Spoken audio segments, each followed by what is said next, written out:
ఒక పక్క కూటమి ప్రభుత్వంలో మాకు తగినంత ప్రాధాన్యత, మాకు తగినంత గౌరవం లభించట్లేదు, మా మాట అధికారులు కూడా వినట్లేదని చెప్పి జనసేన పార్టీలో దాదాపు 18 మంది ఎమ్మెల్యేలు రహస్య మీటింగ్ పెట్టుకొని జనసేన పార్టీ నుంచి మంత్రిగా అయినటువంటి నాదెళ్ల మనోహర్ గారితో మొరబెట్టుకున్నారు అని చెప్పి వార్తలు గత 4 రోజుల నుంచి మీడియా సర్వీస్లో పెద్ద ఎత్తున వస్తూ ఉన్నాయి.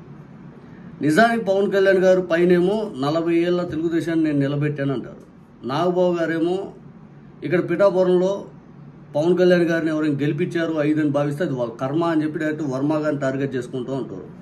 పవన్ కళ్యాణ్ గారేమో పూర్తి స్థాయిలో గాల్లో విహరిస్తూ పూర్తిగా తమిళనాడు మీడియాకు చెందినటువంటి ఒక మీడియా సంస్థకి ఇంటర్వ్యూ ఇస్తా ఆ టైంలో కూడా అంటారు, తమిళనాడులో కూడా నా పార్టీని విస్తరించే ఆలోచనలో ఉంటాను, ఇక్కడ ఏదైనా నాకు కానీ ఇక్కడ ప్రజలు కానీ ఆహ్వానిస్తే 5 అని చెప్పి ఒకటి చెప్పాడు. అంటే తమిళనాడులో కూడా ఆయన పార్టీని విస్తరించే అంత పెద్ద ఆలోచనలోకి వెళ్ళిపోయాడు. ఇంకా జాతీయ స్థాయి నేతగా పవన్ కళ్యాణ్ గారు భావిస్తూ ఉన్న టైంలో నిజానికి పవన్ కళ్యాణ్ గారికి ఈ వీడియో షాకింగ్. ఎందుకు ఈ మాట అంటానంటే, ఈరోజు పిఠాపురంలో మర్రెడ్డి శ్రీనివాస్ అని చెప్పి జనసేన పార్టీ ఇన్ఛార్జ్ ఎవరైతే ఆ పిఠాపురానికి సంబంధించిన ఇన్ఛార్జ్, పవన్ కళ్యాణ్ గారు డిప్యూటీ సీఎం హోదాలో పూర్తి స్థాయిలో బిజీగా ఉంటాను అని చెప్పి అక్కడ స్థానికంగా ఏ ఇష్యూ వచ్చినా మర్రెడ్డి శ్రీనివాస్ అనే అతని దగ్గరికి వెళ్ళండి అని చెప్పి ఇతను ఇన్ఛార్జ్గా నియమించారు. అంటే పవన్ కళ్యాణ్ గారు వ్యక్తి లాంటి వ్యక్తే. ఇంకా ఆ వ్యక్తి మర్రెడ్డి శ్రీనివాస్ అనే ఒక వ్యక్తి ఇన్ఛార్జ్ గొల్లప్రోలు మండలం చందుర్తిలో ఆర్ఓ ప్లాంట్ ఆవిష్కరణకి వచ్చాడంట. వెళ్తే అక్కడ టీడీపీ ఇన్ఛార్జ్ వర్మను పిలవపోవడంతో టీడీపీ కార్యకర్తలు విపరీతంగా ఆగ్రహం వ్యక్తం చేశారు. కార్యక్రమం మధ్యలోనే తిరిగి వెళ్ళిపోయాడంట మర్రెడ్డి అని ఆయన.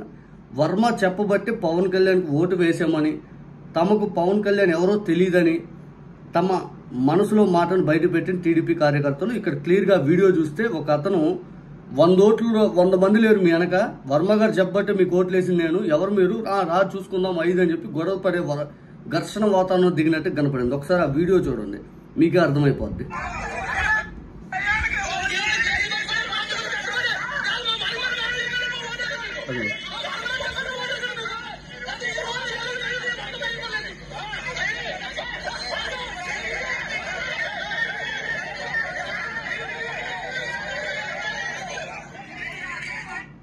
ఏకంగా ఇన్ఛార్జ్ మర్రెడ్డి శ్రీనివాస్ పైనే దూకటం జరిగింది ఈ కార్యకర్తలందరూ.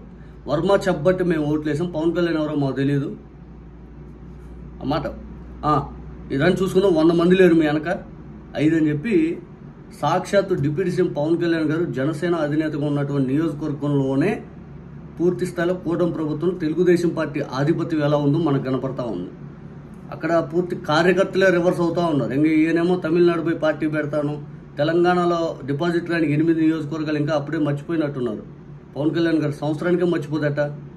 తెలంగాణలో మనం నిలబెట్టినటువంటి 8 మంది అభ్యర్థులకి ఎక్కడ డిపాజిట్ రాలా, ఆ ఎలక్షన్ మర్చిపోయి పూర్తి స్థాయి తమిళనాడులో విస్తరింపజేస్తానని చెప్పి పవన్ కళ్యాణ్ గారు బహిరంగంగా స్టేట్మెంట్లు ఇస్తాం. ఇదే ఆశ్చర్యం కలిగిస్తా ఉంది.